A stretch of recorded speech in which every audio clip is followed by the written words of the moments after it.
G'day Sea Hounders, welcome to episode 2 of the Sea Hound Project. Well, things are tracking on quite famously here. So as you can see in the background, there's a lot of timber on the deck, and that's because I've been ripping the deck up. That's in real time. So by the time this episode goes out, yeah, that's what I'm actually working on. But stick around, you're going to see in this episode a little bit about the keel, what I've done so far, the propeller, and also the steering. So enjoy the episode. I hope you like it. Please click that you like it, subscribe, share with your friends, and leave me some happy comments. Enjoy.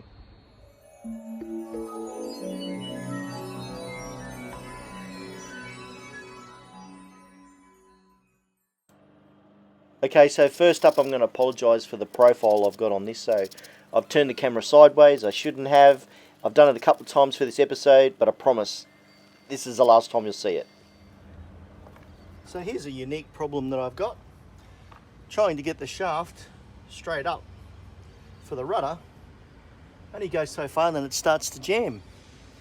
So then I do some quick measuring here and I find out the gap here is about 38 mil and the gap up here is about 32. So I've got a 5 mil difference between here and here. And as the more it goes up, the more it wedges in.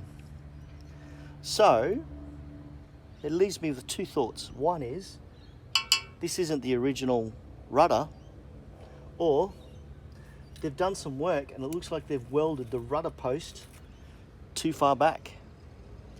And if that's the issue, which I think is most likely, I've got two options to fix it. One is to cut this out, move it forward and re-weld it, or I can cut a T in here, grind it down there, and then bash it with a hammer and then weld it up. So thoughts on that? And then I should be able to get the rudder to work. Oh, and then some fun happened. I was just tapping away at a bit of rust, and lo and behold, a whole piece popped out, and then a little bit more, and then a little bit more, and then I realised this whole section hasn't been protected. So that's fine. Water gets in, water gets out, things rust, but not anymore, my friend, not anymore. And that's when I realised I had another problem. Getting in and out of engine rooms. Absolutely devastating.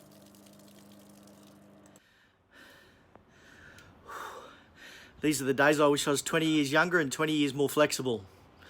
I feel like not quite sure how to quantify it and put it in words, but I feel like a pretzel stuck in a place that shouldn't be stuck. And if you move too much, your pretzel breaks. Yeah, there goes the leg or an ankle. I can feel that actually happening. So, yeah. Sucks to be a fat man. So in the end, I decided to do a couple of lateral cuts into the face, and I found it was a lot easier just to cut it off and square it up and make it flat. It was a lot easier to do, and when it was actually up into the position that it's in, it doesn't affect the water flow or anything. It's just very seamless. So I just left it at that.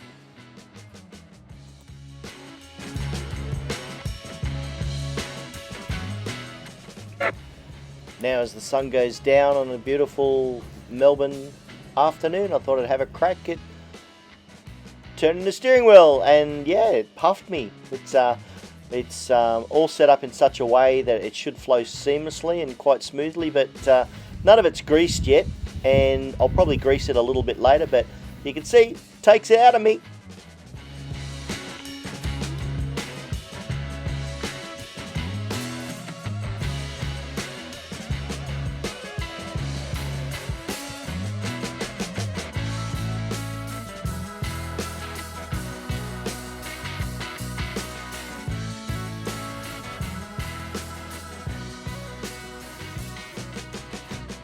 Okay, for those of you who don't know, this is what it looks like underneath or inside the hull at the top of where the rudder is. And that's what we call a quadrant. And the quadrant's set up in such a way that it has pulleys that operate the wheel. Now the wheel is right above my head. Can't actually see it, oh yeah. And operates on a chain and pulley system. So, righto Mick, let's go full to port.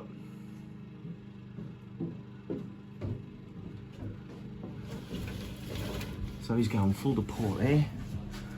And you'll see the quadrant turn. Good job, now the other way.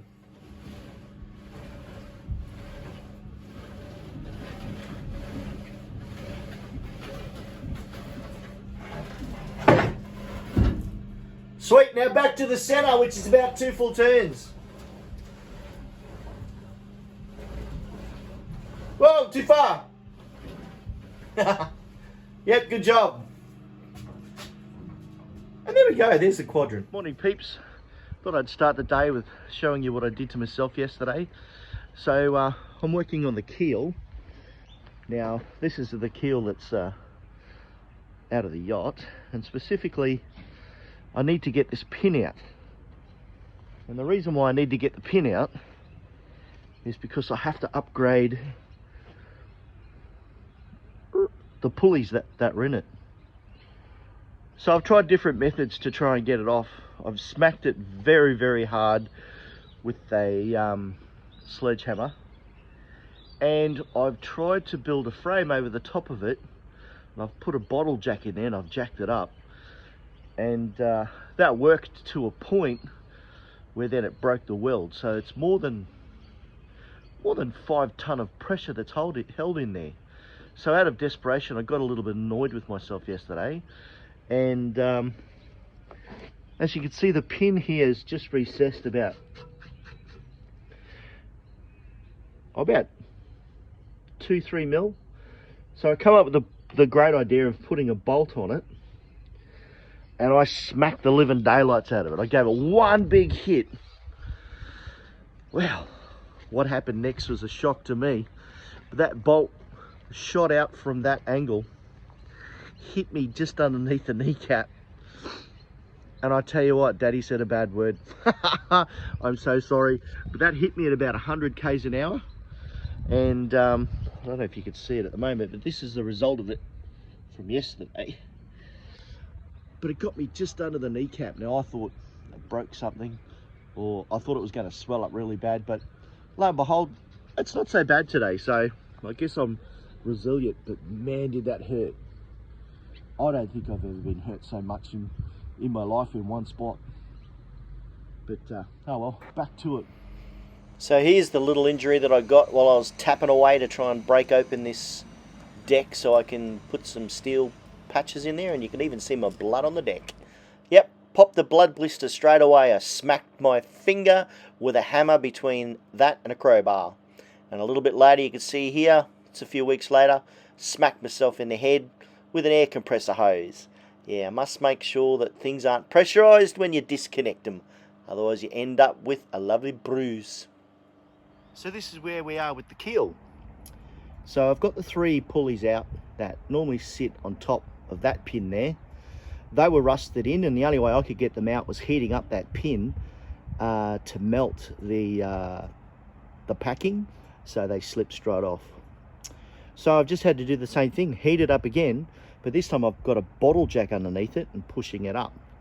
That's been somewhat successful, because at one stage that was level with that, but now I've been banging that with a sledgehammer and it's been coming up. So hopefully I'll be able to get this pin out so I can clean up underneath there, all through there, repair that piece that I took out, repair the damage that's here. And what that is just a water relief. So when this is up horizontal, that may fill up with water, so I just need a way for it to drain out. And then I need to put a stop, because it needs to swing down. I'll swing up, swing down, and when it swings down, it's got to hit a stop. And they did have a stop there, but it's been broken out, so I'm going to weld in a new stop, a water system there for drainage, and then clean all that up, and then hopefully I can then give it a light sand, treat it with some rust converter, and then paint it.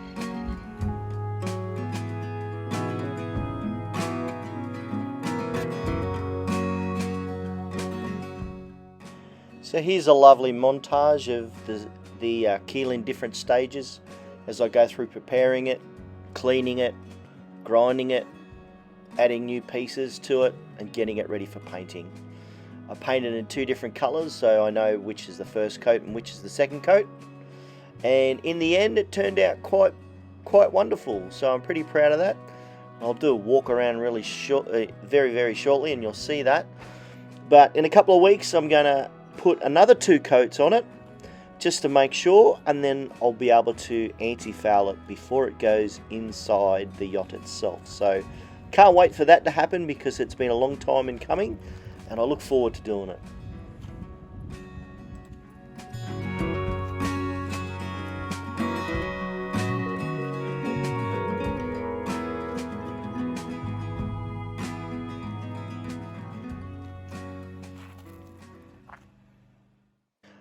Okay, this is where you'll briefly see me muck around with the stern tube, trying to get the propeller shaft into position where I can get the prop on itself, and you'll see me mucking around with that, trying to get it all ready.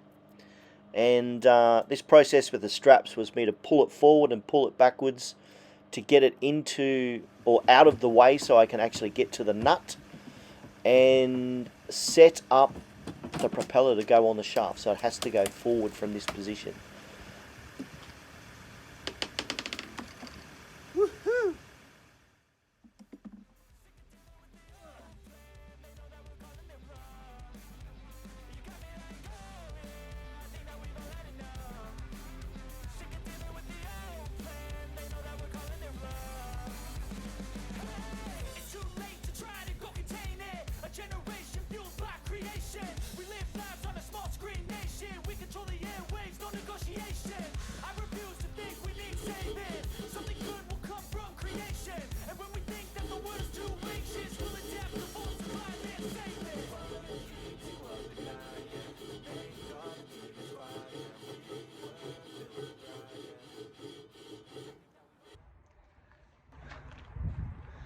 Well, good morning everyone. Thanks for being a part of the episode so far.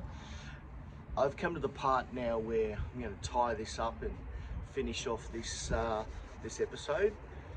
Before I do that, I was asked a very important question which I haven't addressed, and I want to talk about that first, plus one other. So first thing, the question was, is the name of the boat Tamara Mara or is it the Sea Hound Project? And it was a pretty good question, very fair question. So the Sea Hound Project is the plan that my family have adopted to go forward to get into the water. So that's what the project is.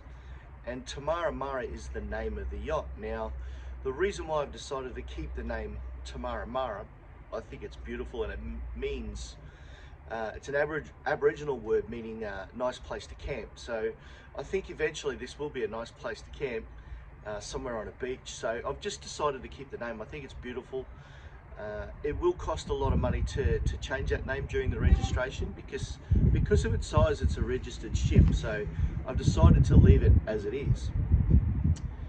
But the Sea Hound Project will go forward because at some stage we may sell this. And take 2 because the camera just fell off the stand. Having said that, if we sell that, I'll still have the Sea Hound Project going forward on the next yacht, or whatever it is we do. So that's why they're going to be 2 different entities but continue forward. And the second thing I want to address is the help that I'm getting. Now, I'm getting a lot of help from the original builders, because they can tell me certain things about this yacht that no one else knows. But it's only about the structural side of this boat. Unfortunately, I'm unable to identify who the electricians were, who the carpenters were, to get an insight as to how it was set up, especially with the plumbing, the emergency systems like the bilge pumps. I still quite haven't figured out how or why they've done it in a particular way. It seems to be there's redundancies on redundancies, and I'm not sure what or how that is supposed to work and under what conditions. So that should unfold in the next couple of months as I get to that. In real time, today being the first month, well, February, and hopefully this episode will come out tonight. There's been a lot of work done to the deck. Now, as you may have alluded to, the deck has got plywood on top, and then on top of that is teak, but unfortunately the whole lot has to come up. And at this stage, I wouldn't be this far ahead if it wasn't for the help of Jason Finn and a lot of others or friends of his from church. So they've been able to help me without a doubt. Their service to me has been impeccable. They've come down every Friday night for the last 3 or 4 weeks with jackhammers, and they're just slowly banging away and pulling up the timber, and we're nearly done. I reckon one more 2-hour session and it's done. And luckily for me, I've got my younger brother Michael here. He's going to be here helping me out with the tasks that I can't do because of my injuries. I don't want to go into it, but you know, sometimes I can't bend over, sometimes I can't do this, sometimes I can't do that. I'm forever having problems with my elbows and shoulders and knees and who knows what. So I have had a lot of help, and I can't go a single episode more without thanking these people.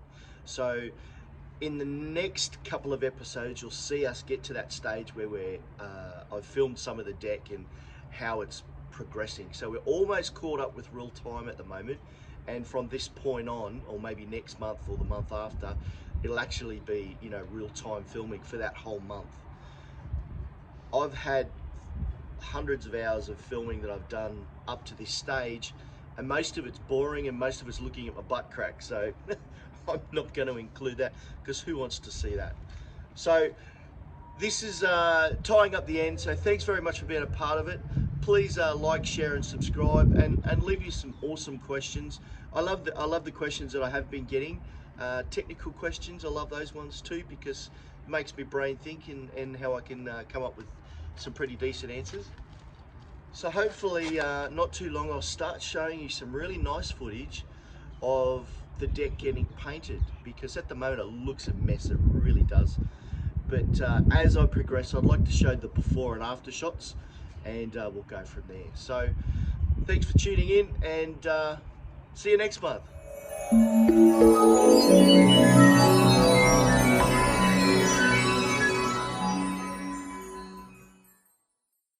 Okay, so now I look like a sea salt sailor. The only thing I miss now is a parrot.